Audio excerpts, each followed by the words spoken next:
nih. Nah, daripada nanti kita mengandai-andai ini kenapa sih sebenarnya jantung dan segala macam, kita tanya langsung sama ahlinya Ahlinya ya. langsung ya, Jeng ya. Iya, halo, selamat siang. Yang Halo, selamat siang. Iya, oke, listeners kita ini sudah terhubung dengan Dr. Yuli Yuli Suciati, Suciati. SP.KFR ya. Iya. Halo Dok, ini ada Yusa Halo. dan juga ada Ajeng di sini. Oke, Kak Yusa dan Kak Iya, Ajeng. gimana Dokter Yuli kabarnya hari ini, sehat? Luar biasa baik. Alhamdulillah. Nah, dokter kan kita siang ini kan ngomongin masalah olahraga nih, Dok nih. Iya. Nah, tadi kan aku juga udah bahas sama Yusa, ada olahraga jenisnya ekstrim ya. Karena suka Semoga mengundang- berlebihan, sebenarnya olahraganya nggak ekstrim, cuman karena berlebihan jadinya ekstrim. Nah, benar sekali. Nah, apakah olahraga ekstrim itu emang benar bisa menimbulkan masalah pada jantung tuh, Dok? Lalu penyebabnya tuh apa aja ya? Oke. Sekarang kita lihat dulu nih olahraga ekstrim atau olahraga yang intensitasnya berlebih. Kita bedain dulu. Oh. Kalau misalkan olahraga ekstrim, let's say misal kayak orang yang skydiving, kemudian bungee jumping, kemudian manjat gunung gitu-gitu ya. Nah, itu panjat tebing, nah itu ekstrim. Atau mountain bike yang turun gunung, nah itu ekstrim. Tapi kalau misalkan olahraganya yang sebenarnya olahraga biasa gitu, tapi intensitasnya berlebih, itu juga bisa beda. Contoh, kalau kita lari atau bersepeda, biasanya kita sepedanya bisa sunmori itu pada saat sunmori, atau misalnya tiba-tiba kita lagi ngetren itu terus kita pengennya olahraganya yang high intensity gitu kan, olahraga yang high intensity terus cepet-cepet itu kan, kemudian jadi ngos-ngosan. Nah, apakah bisa berbahaya pada jantung? Ya, karena pada saat itu jantung kita kan kebutuhan darah kita kan, kebutuhan tubuh kita tuh tinggi ya. Nah, jantung bekerja lebih keras dong. Iya, gitu. benar. Oke Dok, Seperti itu. kalau mau nanya juga nih, misalkan kan waktu dulu juga kita sempet lah dengar kabar salah satu artis yang meninggal saat futsal tuh, karena olahraga futsal. Padahal futsal itu kan bukan olahraga yang ekstrim ya. Iya. Kira-kira itu kan waktu itu diagnosanya emang jantung. Nah, kira-kira ada nggak sih tanda-tanda emang kita ini punya gangguan jantung, atau misalkan saya kan masih 28 tahun, masih muda lah ya, lumayan ya Dok ya. Kira-kira saya yang semuda ini bisa nggak sih terkena serangan jantung juga gitu? Jadi gini, Yusuf, jadi kalau jantung itu gangguannya macam-macam ya. Ada gangguan karena koroner, karena pembuluh darah jantungnya itu mengalami pengerasan atau aterosklerosis. Atau kalau kita punya jantung bawaan, gangguan dari waktu lahir. Atau kita punya gangguan irama jantung, let's say kita suka irama jantungnya berdebar-debar, kemudian berdebar terus pelan banget gitu. Nah, kemudian atau ada kita gangguan katup jantung. Ada juga yang gangguannya di jantungnya gagal memenuhi fungsi tubuh, kayak gagal jantung. Ada serangan pada otot jantungnya atau pada selaput jantungnya, atau ada tumor. Nah, untuk tahu itu sebenarnya kan kita bisa aware sama tubuh kita. Misalkan kok badan gue berdebar-debar ya gitu, atau kok gue cepat ngos-ngosan ya gitu. Nah, itu sebenarnya adalah tanda-tanda awalnya. Tapi Kalau kadang-kadang kayak kalau nyeri gitu, Dok, nyeri misalnya di dada, di bagian nyeri dada, ya. itu juga Nah, itu juga- pertanda jantung juga ya? Ya, ada beberapa nyeri dada yang khusus jantung, misalkan typical chest pain atau atypical chest pain. Nah, nyeri dada itu bisa yang memang karena gangguan pada jantung, atau memang ada gangguan yang lain, misal di paru atau kata otot-ototnya. Nah, gitu. Memang selayaknya untuk mengetahui apakah kita di dalam kondisi yang fit untuk melakukan olahraga, sebaiknya memang kita melakukan check up gitu ya. Paling tidak kita melakukan fungsi jantungnya, misalkan tekanan darah, kemudian nadi kita teratur atau tidak, irama jantung kita teratur atau tidak, itu paling nggak minimal lah kita tahu itu. Gitu. Kita melakukan EKG, atau kalau misalkan kita lagi ada itu kita treadmill test, nah itu bisa. Berarti olahraganya pelan dulu lah ya, Dok ya, jangan langsung yang semangat Sebenarnya 45 gelora. Iya. Semangat sebenarnya boleh ya, semangat sebenarnya boleh gitu. Semangat itu tidak boleh padam gitu.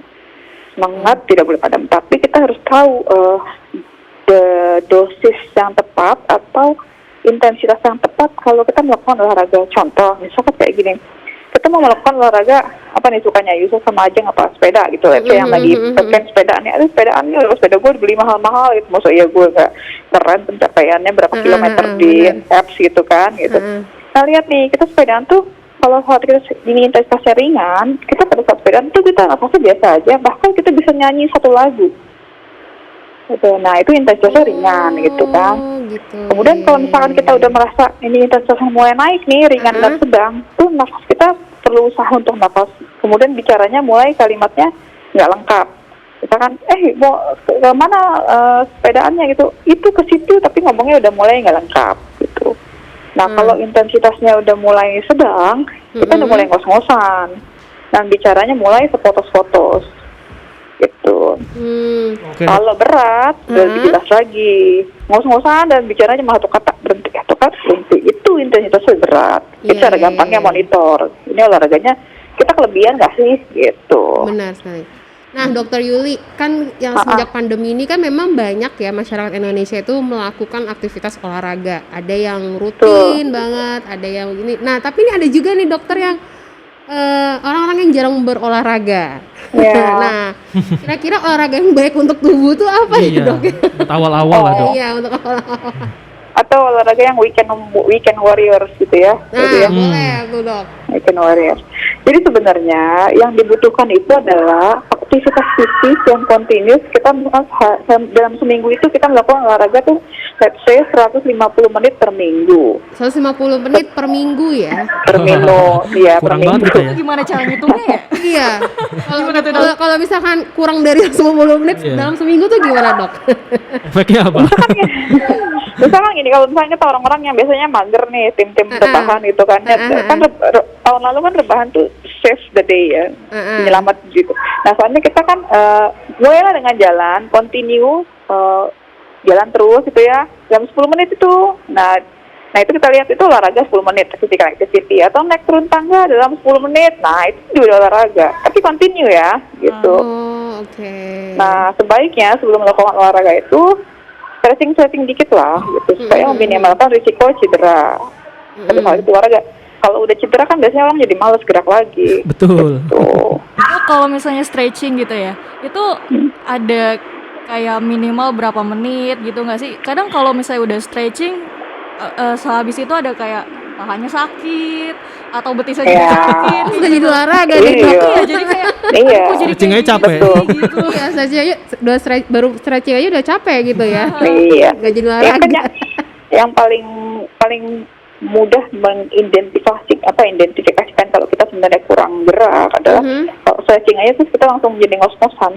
Artinya kita bener-bener kita nggak aktif banget, sedentary people banget gitu, kaum perubahan banget, dan itu mesti dirubah pelan-pelan gitu.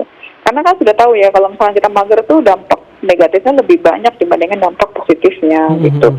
Mau muda atau tua, maka physical inactivity itu memberikan dampak jauh lebih banyak. Nah terkait dengan jantung itu walaupun salah satu faktor pemicunya kalau gangguan jantung kan adalah gaya hidup yang tidak sehat ya. Kemudian ada hipertensi, diabetes itu juga gaya hidup juga. Riwayat penyakit di keluarga jantung atau obesitas atau overweight itu juga bisa meningkatkan gangguan fungsi jantung. Tapi Dok, saya kan lagi rutin ini nih Dok, skipping tadi saya bilang. Cukup nggak sih itu udah dibilang olahraga Dok? Ada minimal nggak sehari berapa menit gitu? Skipping doang saya. Sebenarnya enggak sih, maksudnya gini, berapa menit gitu, enggak juga. Jadi kalau cara gampangnya tadi kita ngasih tahu pakai nafas ngos-ngosan dan bicara gitu ya. Tapi kalau misalkan mau tahu, kita harus mengukur denyut jantung kita pada saat olahraga tuh kita punya target nih. Ini kalau gue olahraga skipping doang, sebenarnya cukup nggak sih target olahraga gue gitu. Nah itu harus dihitung denyut jantungnya. Itu cara gampangnya gini. Usia, jadi 220 dikurangi dengan usia kita, itu adalah target heart rate maksimal kalau kita melakukan olahraga. Misal yang paling gampang misalkan usianya 20 aja ya, 220 kurang 20 berarti target heart rate maksimalnya itu adalah 200 kali per menit, itu selalu tinggi banget kan gitu. Nanti dokternya biasanya akan meresapkan, jadi lo latihannya tuh sekitar 70-80% aja ya dari 200 gitu. Itu ada sih cara jangan main asal ini aja berarti harus ada gimana Sa. Coba ya kalau olahraga jangan olahraga doang ya. Iya, yang penting adalah hidrasi atau jumlah air yang kita minum ya, hidrasi adekuat.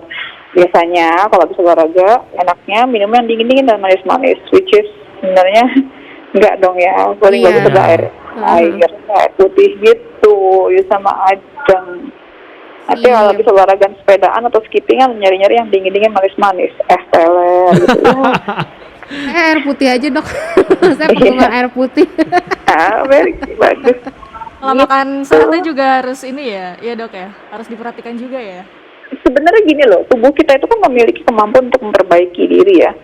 Setiap tubuh kita tapi tergantung dia butuhnya bahan bakar kan, bahan bakar memperbaiki diri kita butuh bahan bakar. Nah, Ajeng sama Yusuf itu kita masukinnya apa bahan bakar kita? Nah itu yang dipikirkan. Misal kalau kita pengen sel tubuh kita memperbaiki diri dengan kualitas yang bagus, ya kita masukin lah ya sayur buah yang kualitasnya bagus. Tapi kalau misalnya kita pengen memperbaiki sel tubuh kita dengan hal-hal yang misalnya let's say french fries, burger, ya itu that's made dari itulah nanti sel barunya. Oke. Kalau Dokter Yuli sendiri olahraga favoritnya apa? Yang lagi digelutin ya? Saya yoga. Wow. Oh, berarti kayang bisa ya dok? Ya, jadi yoga itu bukan sekedar untuk kayang, fleksibilitas, tapi dia sebenarnya ada olahraga untuk muscle strengthening, kekuatan otot. Gitu. Udah berapa lama tuh Dokter Yuli menggeluti yoga? 3 tahun lah. Wow. 3 tahun sudah lumayan ya. Lama. Iya. Kalau sebagai dokter kan harus walk the talk, harus melakukan apa yang disarankan untuk pasien, dia harus tahu. Gitu. Iya. Kang Ajeng mau ikut yoga? Oh nanti mungkin biar bisa kayang. Oke, terima kasih Dokter Yuli. Terima kasih ya atas waktunya ya. Semoga kita semua sehat selalu, semangat olahraga. Iya betul sekali Dokter Yuli. Oke. Thank you dokter. Kapan-kapan ya. Sama-sama dok. Aduh, jadi kita harus olahraga ya. Giat olahraga biar jantung tetap sehat.